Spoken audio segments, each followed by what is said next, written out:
Kamusta sa mga manonood ng Karimlan na horror stories? Sa'yo, Mr. M. Meron akong kaibigan na ang pangalan ay Marco. Kasama ko siya ng araw na iyon.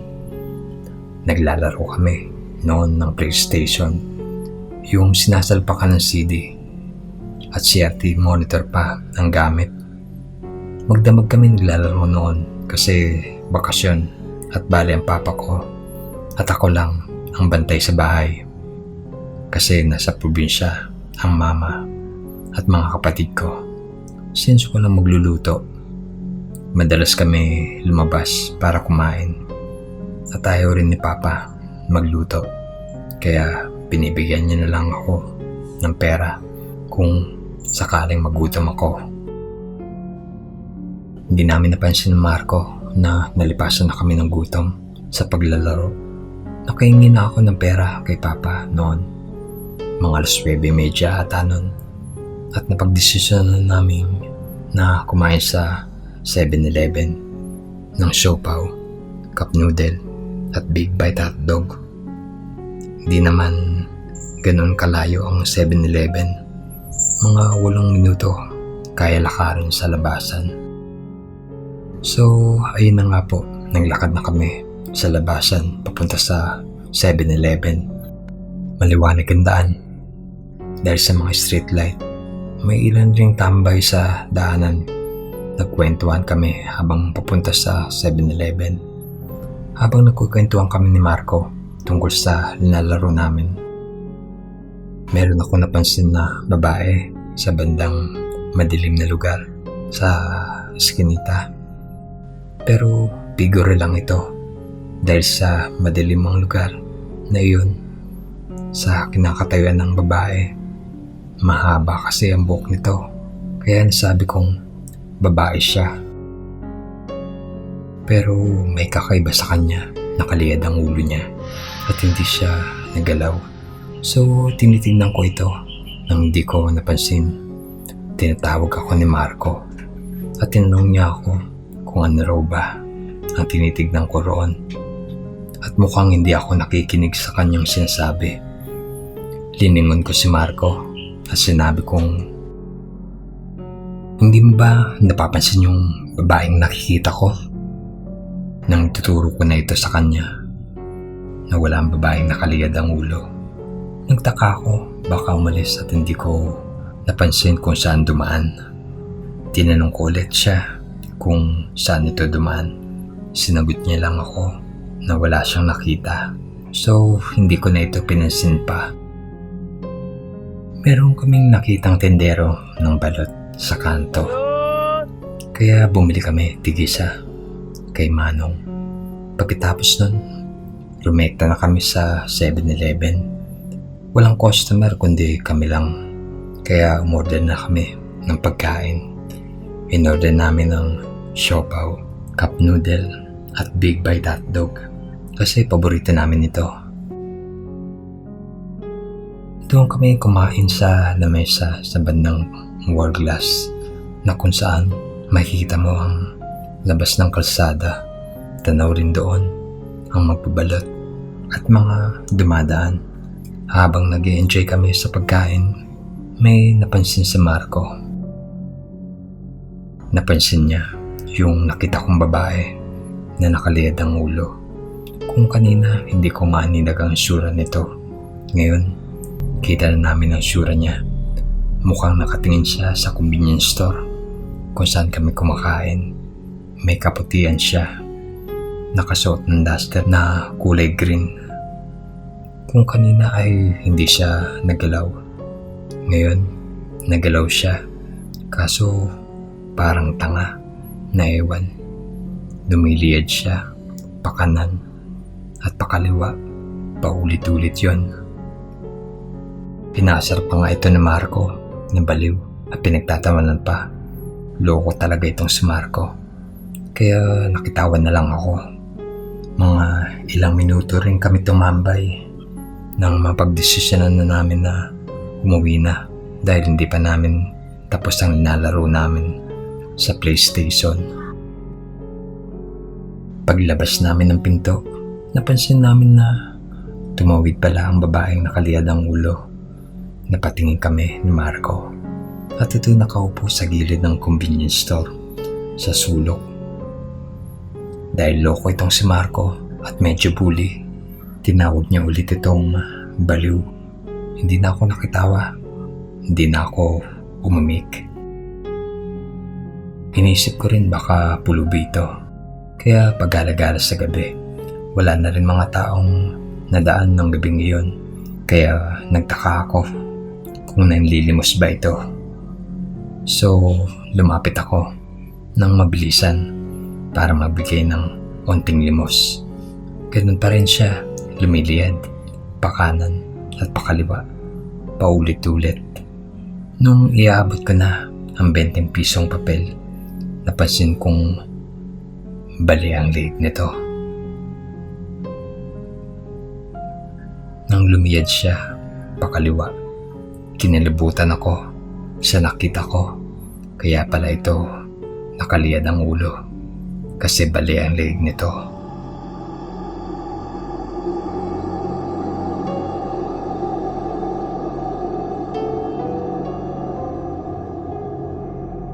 Hindi ko tuluyang naiabot ang pera.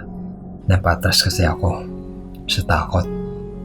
Hindi siya normal sa paningin ko. Nakatulala rin ang mata niya na parang hindi niya ako nakikita. Nang papalapit na si Marco, hinawakan ko siya papalayo sa babaeng nakaduster na green. Nagtaka naman si Marco dahil hindi ako umiimik. Nagtaka siya kung bakit. Dahil hindi ako makapagsalita nun sa pagkabigla na makalayo na kami sa babaeng nakaduster na green.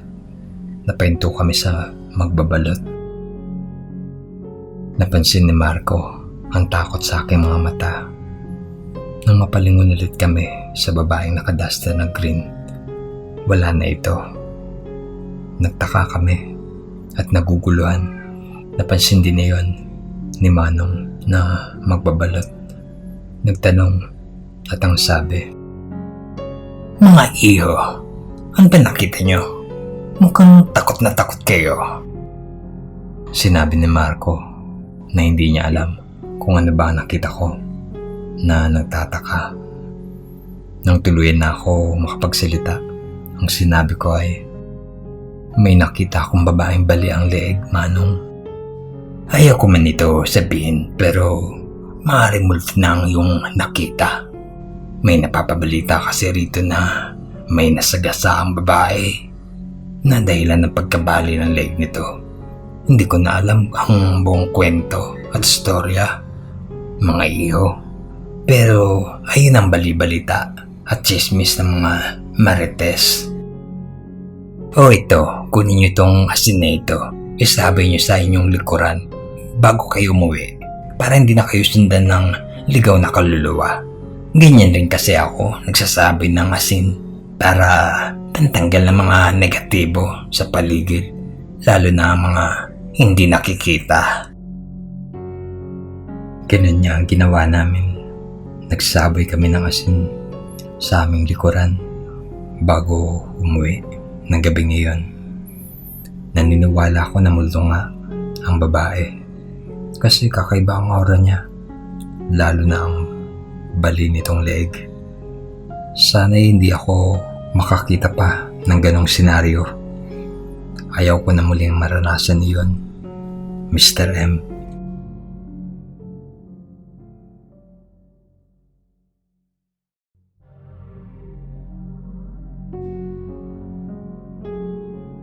Kamusta kayong lahat?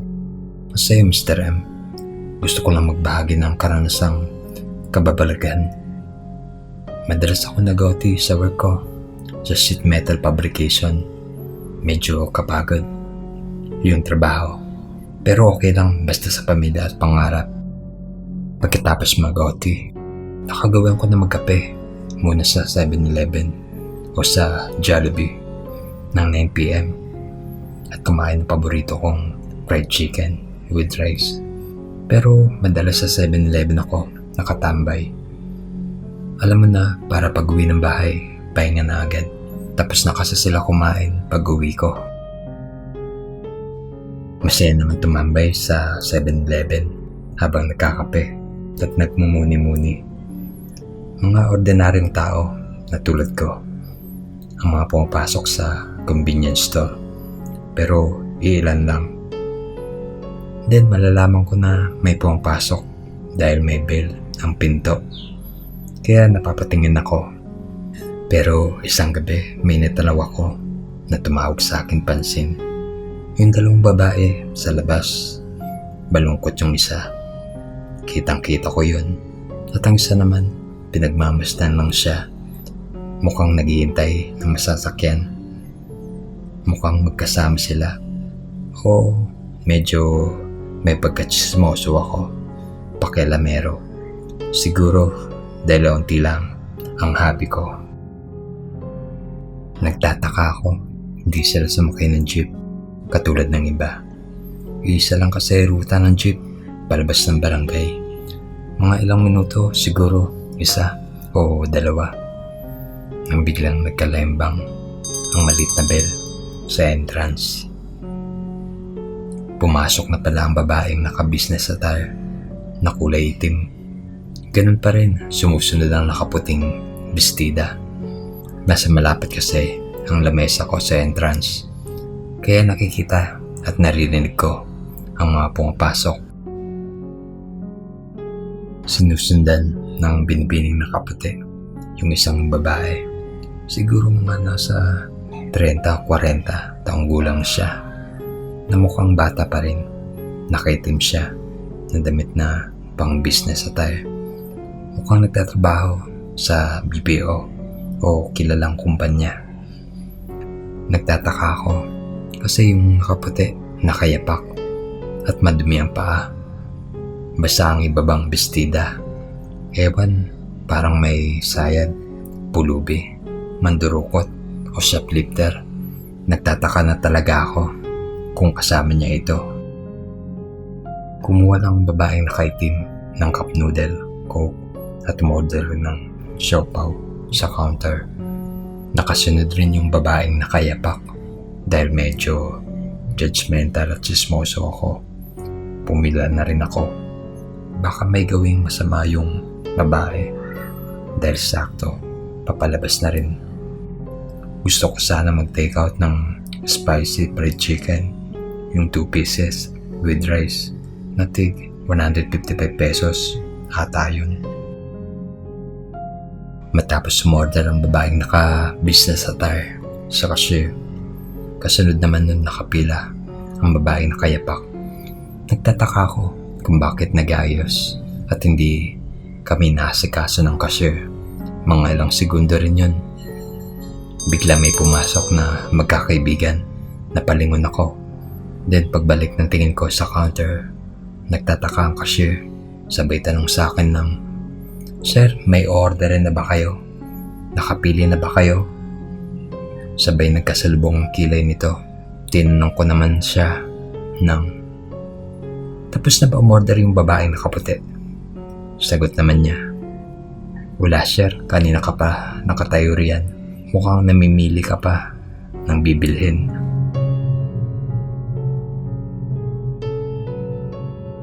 Medyo nagulat at nagtataka sa mga sinabi niya. Hindi niya napansin ang babaeng nakayapak. Siguro mabilis na kalabas at sinundan ng babaeng naka-business attire. Pinaliwala ko na lang yun at umorder na ako ng spicy fried chicken. Kitang-kita ko ang pagtataka sa mukha ng cashier lady. Imposibleng hindi niya napansin yun dahil nasa harap niya lang ito. Di ko na rin nakita pa ang babaeng naka-business attire. Pero napaisip ako kung bakit nakaitim ang babae. Hindi kaya galing ito sa libing? Nagpagpag lang ba siya? Inisip ko tuloy na baka multo ang babaeng nakayapak, kaya hindi ito napansin ng kahera. Sa ngayon, parang naniniwala na ako sa pagpag.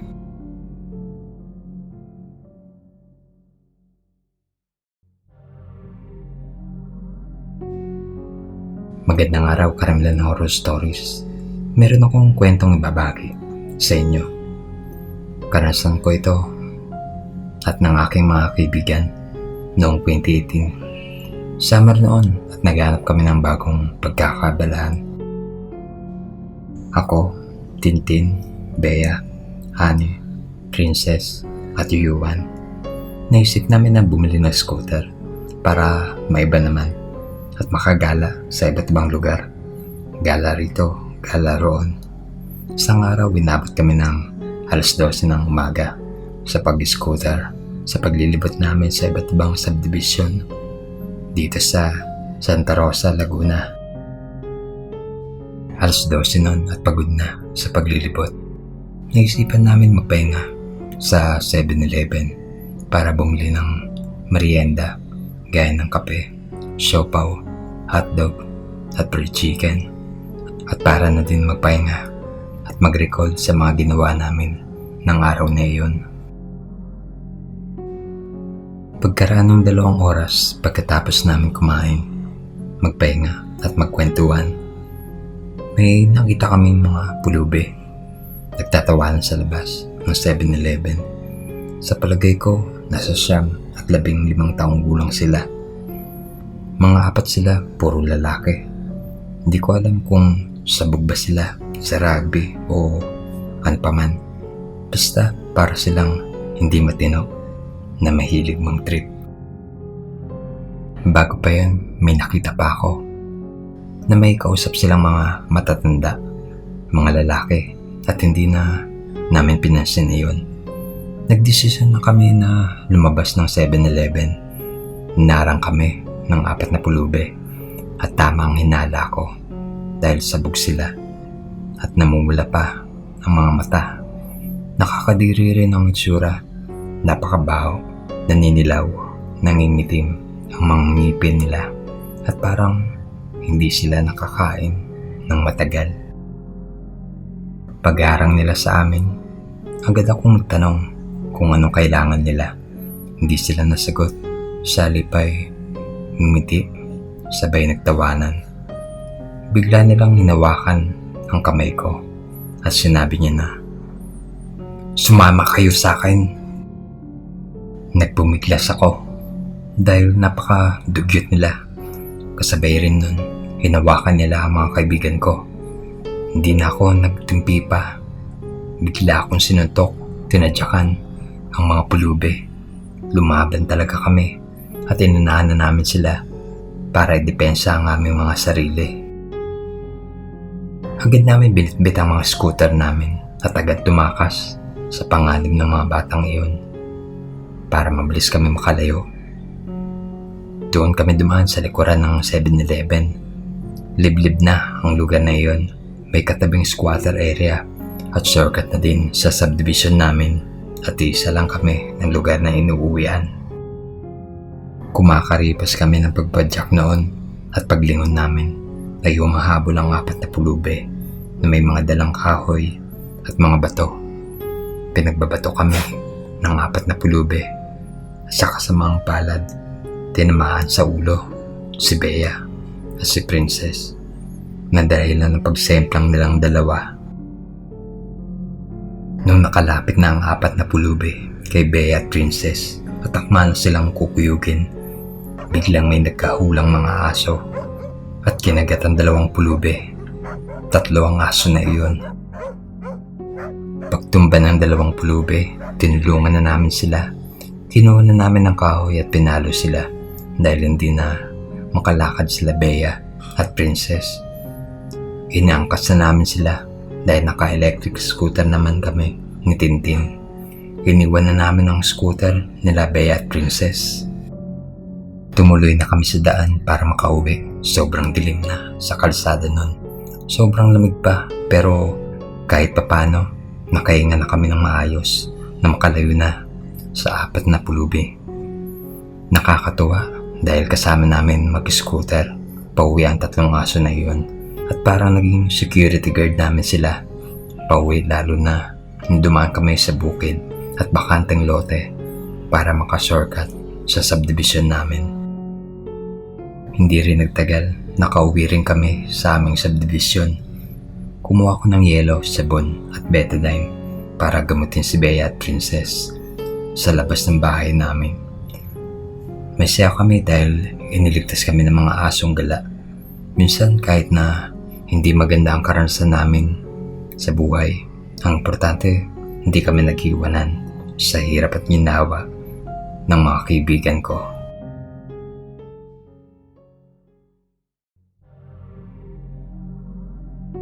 Magandang gabi, Karimlan Horror Stories. Ito na po ang kasunod na kwento ng asong gala. Nangyari ito isang buwan nung nag-scooter kami at tumambay sa 7-Eleven. Isang gabi nagmarathon kami sa panonood ng Gabi ng Lagim, Jessica So Special. Nag-start kami ng 7pm at natapos yon ng 12am. At nagkayaan kami kumain sa labas, or should I say midnight snack. Dahil sira na ang scooter ni Ann at Yuan at sira na rin ang scooter ni Bea at Princess, nanghiram kami ng bike na may sidecar kay Chiang Ami, kaibigan namin sa subdivision. Gamit yun sa paglalako ng pandesal noong pandemic. Ang gumagamit ng sidecar ay si Yuan, Annie, Bea at Princess. Si Yuan at nagmamaneho ng bike. Naalala niyo yung mga asong gala na nagligtas sa amin. Lahat yun inampon ni Yuan dahil dog lover siya at meron siyang Shih Tzu. Lumarga na kami. Naalala ni Annie na may 3-day sale sa 7-Eleven kung saan half the price na ang mga paninda nila. Paglabas namin sa subdivision, dumaan kami sa bahay ni Yuan para isama ang tatlong aso niya at kami naman ni Tintin naka-scooter e-bike naman. Ang saya at madaling araw na yun dahil relax at tahimik ang lugar. May street light at karamihan ay madilim. Naalala namin ang pinapanood naming Gabi ng Lagim ay nagkakatakutan pa habang kami ay nag-night trip. Kasama namin ang tatlong aso na sumusunod sa tabi namin. Habang bumalik sila sa loob ng 7-Eleven, naiwan ako sa labas para bantayan ang tatlong aso. Sa di kalayuan, may nakita akong tatlong lalaki na pamilyar sila sa akin dahil kamukha sila yung kausap ng mga pulubi na nang-trip sa amin at ang sama pa nila tumingin. Agad ko silang sinabihan na bilisan kumain. Masama ang kutob ko sa mga tao na yun. Pagkatapos namin kumain ng mabilisan, agad na kami lumabas ng 7-Eleven. Nung pauwi na kami, ay alerto kami sa paligid. Maya-maya pa ay may sumilaw sa likod namin. Isa yung puting L300 van na sasakyan. Sumabay yun sa amin at nagbukas ng bintana ng sasakyan. Naglabas sila ng mahabang kutsilyo. Nung nasilip ko iyon, nagbandali kami na pumasok sa subdivision para hindi mapagod sa pagpadyak si Yuan. Naisip namin na Tintin na umawak sa magkabilang gilid ng sidecar at mahatak namin sila. Sabay namin tinodo ang throttle at kahit papano tumakbo ito ng mabilis. Grabe, dahil hinahabol kami ng L300 at parang nakikipagkarerahan kami rito sa kalsada. Halos mahulog na kami nun sa bilis dahil nadaanan namin ang mangham sa kalsada. Nang malapit na kami maabutan ng L300, biglang umarang ang tatlong aso ni Yuan at niligtas na naman kami. Napahinto ang L300 van at agad naman humarurot kami at dumaan sa dati naming ruta na paliko-liko. Naisip ko na iwanan sa abandonadong bahay ang scooter at sidecar bike sa labas ng pintuan ng bahay para lutuin ang masasamang loob na yun. Tama nga ako, huminturo ng L300 pero wala na mga aso. Nagtago lang kami nun sa mga makakapal na halaman at dumapa kami at tahimik na naghintay hanggang sa umalis sila. Grabe ang takot namin nun. Palingalinga sila at bumaba pa sa sasakyan at tila naghahanap at pasilip-silip sa mga lumang bahay para silipin kung may tao roon. Nung nakita nila na wala at hindi nagtagal at umalis din sila ng dahan-dahan. Ang tagal namin nakadapa sa halamanan. Halos 10 o 12 minuto kami naroon. At parang ang tagal ng oras noon. Nung tuluyan na silang umalis, dahan-dahan kami tumakbo sa bahay ni Tintin dahil yun ang pinakamalapit. Iniwan na namin ang scooter at sidecar bike namin ng gabing iyon. Kinaumagahan, binalikan namin ang scooter at sidecar bike na nandoon pa naman sa abandonadong bahay. Ang pinagtataka namin ay hindi na bumalik ang 3 aso na nagligtas sa amin. Di ko alam kung pinatay na ba sila o kinuha ng samang loob ng gabing iyon. Dahil nawala sila ng parang bula o siguro isa silang guardian dog para tulungan kami sa mga ganong pagkakataon. Yung pulubi na ng trip sa amin, dinala na sila o kinuha na sila ng DSWD. At yung mga lalaki na humabol sa amin na naka L300 ay pinablatan na namin sa barangay. At ang mga scooter namin ay pinamigay na namin sa mga bata sa aming lugar. Ang tanong kung ito ay mangyari sa inyo na habulin ng mga batang adik na siraulo o habulin ng L300 na malamang na sindikato, malamang gagawin nyo rin yung makaligtas sa ganong sitwasyon. Sana lang nakaligtas ang mga asong gala at nasa mabuti na silang kalagayan.